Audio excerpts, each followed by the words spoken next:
Hello, my name's Paul and I'll be your game driver for our photo safari through the Harambe Wildlife Reserve. The reserve was established in 1971 as a means to protect the local wildlife. Over the years, many of the animals have become less afraid of humans. That's great for us, but unfortunately it makes them an easy target for poachers and illegal hunters. To help protect all of the animals, wildlife officers are constantly patrolling the 800 square miles of the reserve. Oh, also, have your cameras out and ready because animals can appear and disappear rather quickly. And if you hesitate in taking that perfect shot of a giraffe, it can turn into the stunning shot of the side of a tree. And we definitely don't want that. Alright, looks like we've gotten clearance from the reserve wardens, but I do have a question for you all. Are you all ready for a safari? Yes! Alright, well, turn to everyone. We're entering the reserve here at the Little Aturi Forest. Now, you'll want to keep your eyes open, especially here in the forest, where the animals' natural colors and markings help them blend in real easily with the background. I do see an okapi over here on the right. Looks like it's laying down just by that fallen tree over there. Okapi are very shy and reclusive animals, and they weren't actually discovered by the Western world until around 1901. If you notice they have stripes on their legs similar to a zebra, they are actually the only known relative of the giraffe. Also on the left here, there are a couple of large black and white birds. Those are saddle-billed storks. They're the tallest stork in Africa, growing to be 5 feet tall with a wingspan of 8 to 9 feet. Watering holes are an important gathering place in the forest. It's also usually our best chance to see some of the more rarer species. Let's go explore this one up ahead, see what we can find.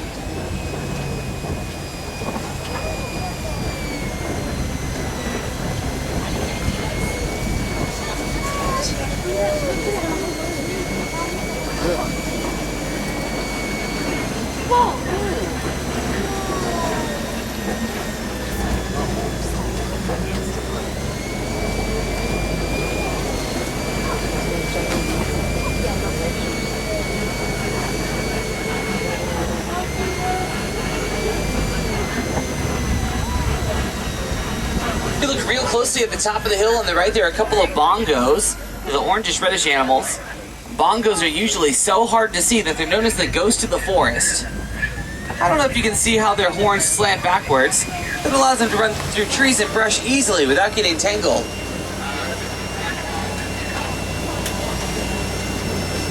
Alright, you know what? I'm going to take y'all over to the Safi River. It runs really close to this area. As we head over that way, remember to keep your eyes peeled as there are almost always hippos.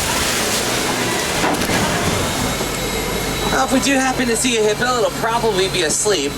They are nocturnal animals, and they come out of the water every evening and eat about 150 pounds of vegetation. Well, there's a couple on the right over here. They're a little hard to see, though, because they're on the other side of the island and it's submerged under the water. Hippos do that to keep themselves from getting overheated during the day. In fact, they can hold their breath anywhere from 5 to 8 minutes. And although they look like they're swimming, they actually prefer to sink to the bottom and walk along the riverbed. Alright, let's cross the river here, see what we can spot on the other side.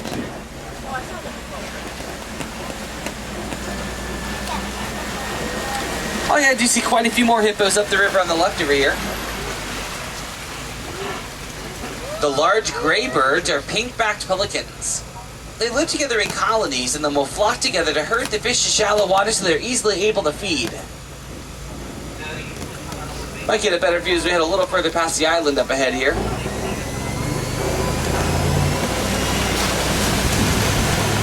There's also that black and white bird with the long neck on the tree. That's a white-breasted cormorant. They are excellent swimmers, but unfortunately lack the natural waterproofing oils on their wings. They have to dry them in the sun. A couple hippos here on the left. We'll stop here for some photos. At birth, the hippo can weigh about 85 pounds, but fully grown, they top the scales at just over 5,000. Alright, let's continue a little further along the riverbank here, see what else we can find up ahead.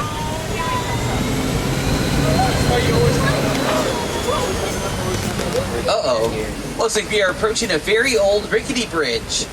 Let's cross this bridge poli-poli, which means very slowly in Swahili. Oh, wow. And there is some Nile crocodile down below. Now, Nile crocodile are much larger and much more aggressive than their cousins, the American alligators. They can close their jaws with 1,200 pounds per square inch of power, crushing every bone in their prey's body with a single snap. If you ever see a crocodile with its jaws open, there's no need to worry, it's just releasing excess body heat.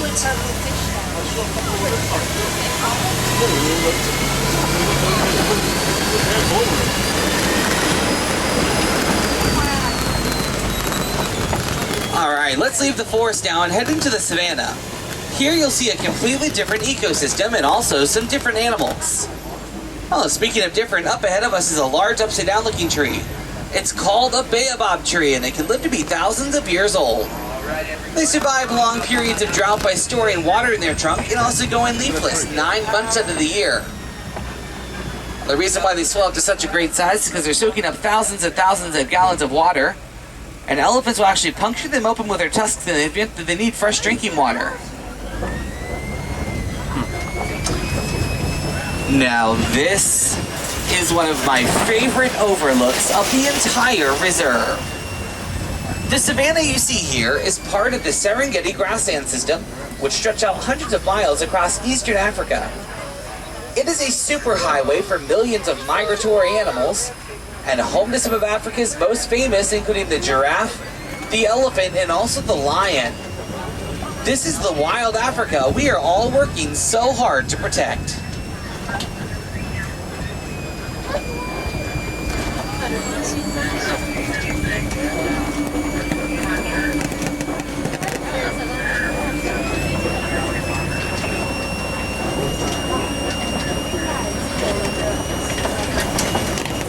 Now, the landscape of the savannah is very much created by the animals that live here. Elephants are like the bulldozers, knocking over the trees to get the leaves on top. Giraffes are like the pruning shears, trimming the underside of the trees to allow the light to shine through. Antelope will mow over the grass to allow new sprouts to shoot up. And gazelles and warthogs trim around the edges. In a well-balanced natural system, there's enough food for everyone. Well, the tall cones of earth you'll see sticking up from the ground are termite mounds, and they are hard as rock. They are made from a mixture of mud and termite saliva and then baked in the sun. Elephants will use them as scratching posts, and once they're worn down, antelope will stand on top of the mounds to look for predators hiding in the tall grass. Alright, looks like we have a good view of a giraffe up ahead of us. I don't know if you all realize there are actually about 9 different subspecies of giraffes. This one up ahead here is called a reticulated giraffe. If you look at the pattern on its coat, you'll see that they have really defined, smooth white lines. It's almost like someone threw a giant white net over the top of it. And actually the word reticulated comes from the Latin word reticulata, which means net, referring to the net-like pattern of spots. Well, the name giraffe is actually derived from the Arabic, and it means one that is graceful. Also, what's really interesting about them is that they really only spend like 30 minutes a day sleeping in 4 to 5 minute intervals.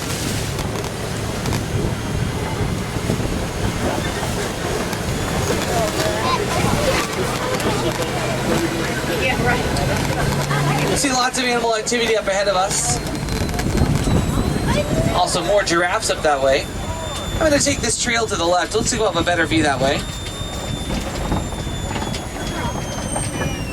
Out to the right, the darker brown animals are called sable antelope. They are the official emblem of the Harambe Wildlife Reserve, and their horns can grow to be 50 to 60 inches long. The gray animals are white-bearded wildebeests.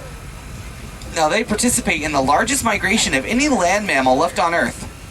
About 1.5 million of them will migrate through the savannah every year. What's impressive about wildebeest is that a newborn can stand, walk, and even run 5 to 10 minutes after birth.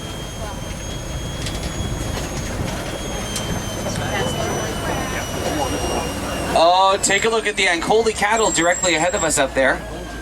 Those long white horns can grow to be 5 to 6 feet long and 20 inches in circumference to the base. They act as the radiator for the animal. Blood vessels run into the horns, are cooled by the passing breeze, and then run back into the body. Alright, looks like we'll have a real close view of these giraffes up ahead here.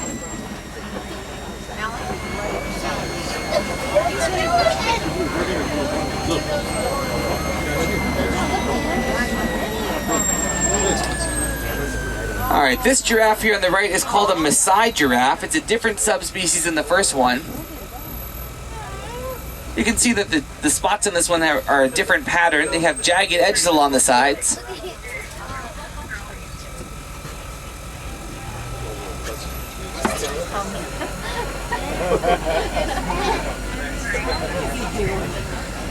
Looks like there are 3 more Maasai giraffes out to the right here, and also another reticulated giraffe. Oh, it looks like this one's going to drink some water from the road. I don't know if you noticed how it awkwardly bent over. That's one of the most vulnerable points to predators. The others when they're laying down to rest.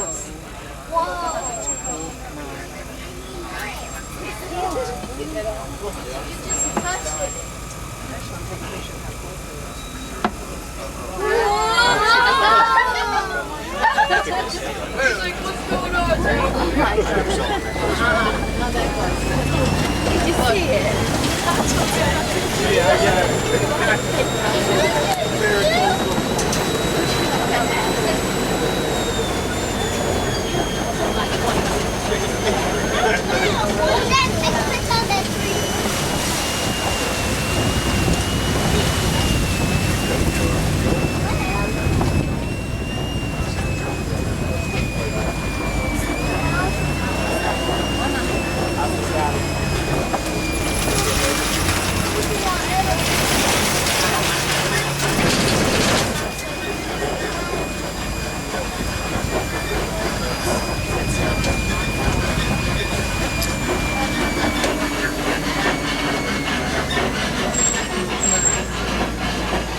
Well, the best part about this side of the reserve is sometimes we are able to pick up radio frequencies in Harambe. Let's see if we can find some for us to listen to.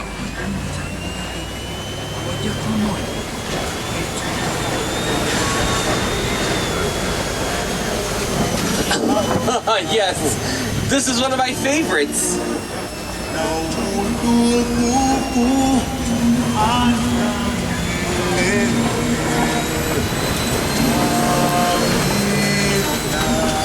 Uh-oh. Looks like we are approaching another old bridge.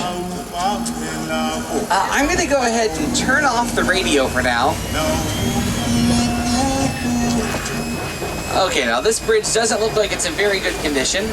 But Hakuna Matata, no worries. We're going to go over it poli-poli, which again means very slowly in Swahili. Alright, come on, nice and easy.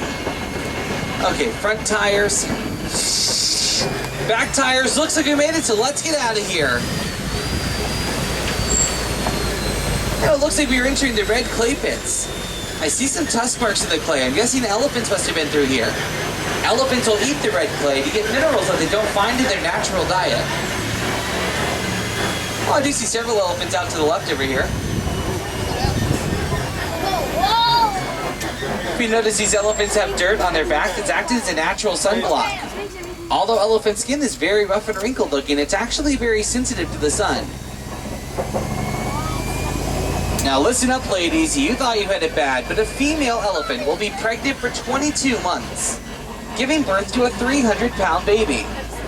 Now that baby will stay with its mother anywhere from 13 to 15 years, making it the second longest childhood of any mammal. And that's second to only humans, which is about 18 to 40 years. See a pretty young elephant down here on the left. We'll head around the trees, see if we get a better view.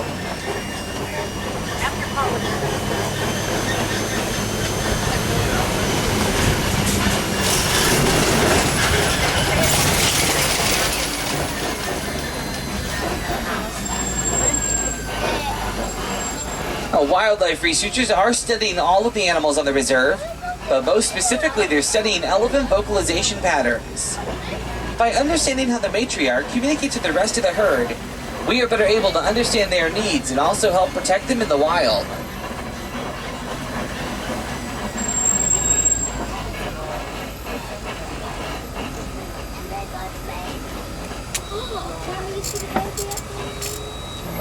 Also, whenever you see elephants traveling together in herds, they are usually all females and calves. The elephant society is run by a matriarch, which is the oldest, wisest female. When the males reach about 15 years old, they're actually kicked out of the herd to wander off by themselves.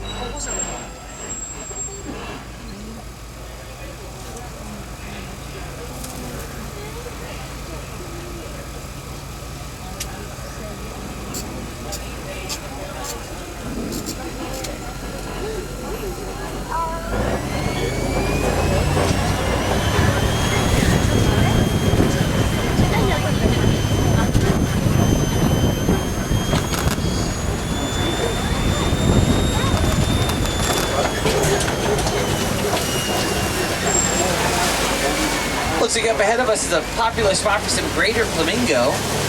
They are the lightest pink of all the flamingo species, and they get their natural pink color from the keratin found in their diet of shrimp and other crustaceans in the water. Now you may notice some flamingos with gray coloring on their neck and at the end of their wings. Those are just younger ones. When they're born, they're gray fuzzballs and will eventually mature into their pink feathers.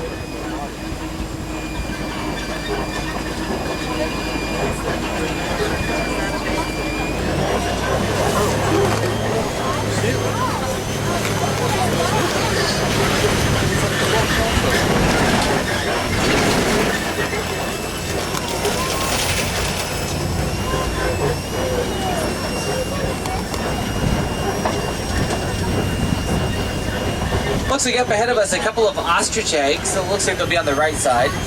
They are the largest bird egg in the world, weighing at about 3 pounds each.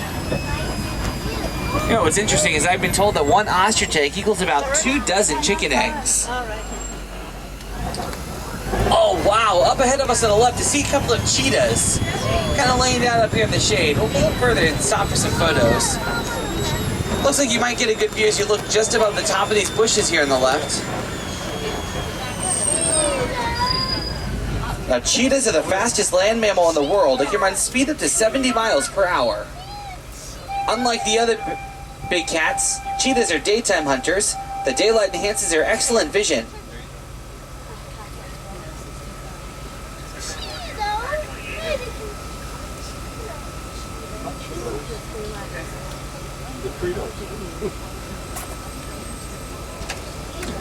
Looks like up ahead of us is a kopi that translates from Afrikaans to mean little head. It is a large island of rock that juts up from the savanna. It's also usually the hangout of some big cats like lions. Oh wow, there is one up here. It's at the very top of these rocks up ahead.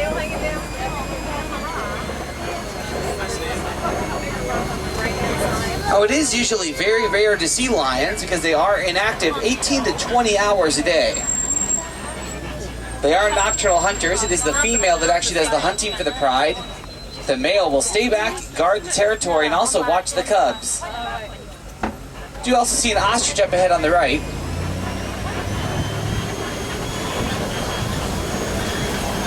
Although they have wings, they are the largest flightless bird in the world. They can run speed up to 40 miles per hour.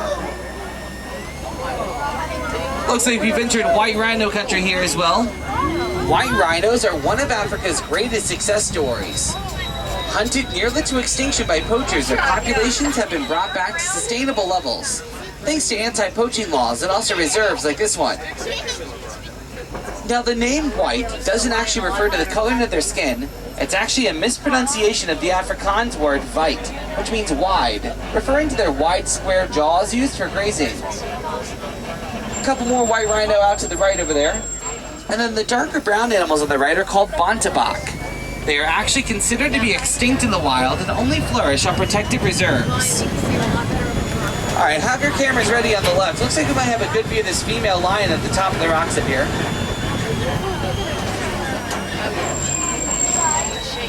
Stop here for some more photos.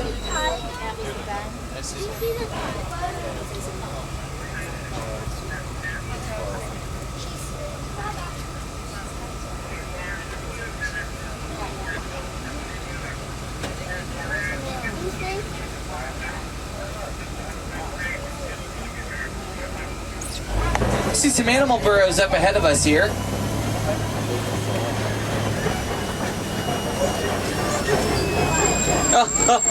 In this one there's a warthog. Warthogs are the largest burrowing mammal in the world and will back into their burrows like that with their razor-sharp tusks facing outward to guard themselves from predators. There's also a couple more ostrich eggs here on the left. Well, the Harambe Wildlife Reserve really prides themselves in their reintroduction efforts of animals back into the wild. And actually, the local government just handed over a new piece of land to the reserve to help with those reintroduction efforts. It's just a little further down this trail. I'd like to head over that way and check it out.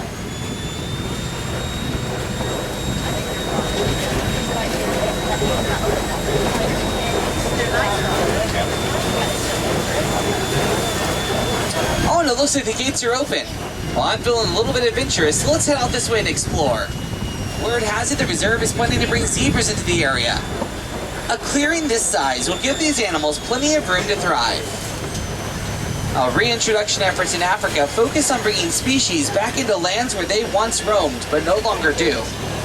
Often the animals are forced off their territory by livestock farmers who needed vast amounts of land. Let's hope that more and more of the land in Africa is handed over for reintroduction efforts. Now, sharing your home with some of the animals we've seen is not without its challenges. Wild predators can threaten the lives and livelihoods of people living near the reserve. And wild animals have historically been the source of food for many people. It is important that the local residents benefit from these conservation efforts just as the animals do, because in the end, the goal of conservation is to make sure we meet the needs of both humans and animals. That way everyone wins. Well, unfortunately, that brings us near the end of our safari. I'm going to take you back onto the reserve and drop you off at a nearby warden's post. I want to thank you all so much for taking an interest in helping us protect our precious wildlife. And I want to challenge you that wherever you live, you can help protect wild animals and their natural habitats. Well, the good news is we're pretty close to the Pangani Forest, so you may want to take a walk down some of their trails. It's an easy hike with lots of animal viewing. It'll take you back into the Safi River area where you might get a chance to see some underwater viewing for hippos. From there, you'll head into the student research bungalows. You might get a chance to see some naked mole rats, and also amphibians and reptiles that are native to Africa. You'll also head through the bird forest and back into the savanna area, where you might get a chance to see some smaller savanna animals, like meerkats and impala and giraffe. And finally, it'll take you back into the Aturi forest. You might get a chance to see a troop of western lowland gorillas. It is definitely well worth the hike. I highly recommend you check it out. Now, if you're interested in even more animal viewing, you may want to take the trek over to Asia. It's about 5,000 miles from Africa, but if you walk, it takes about 10 minutes or so. Head over that way and check out the Maharaja Jungle Trek. It's another easy hike back to the Maharaja Palace ruins, where you might get a chance to see some giant fruit and wolf bats and Komodo dragons, and possibly even some tigers that inhabit the ruins over there.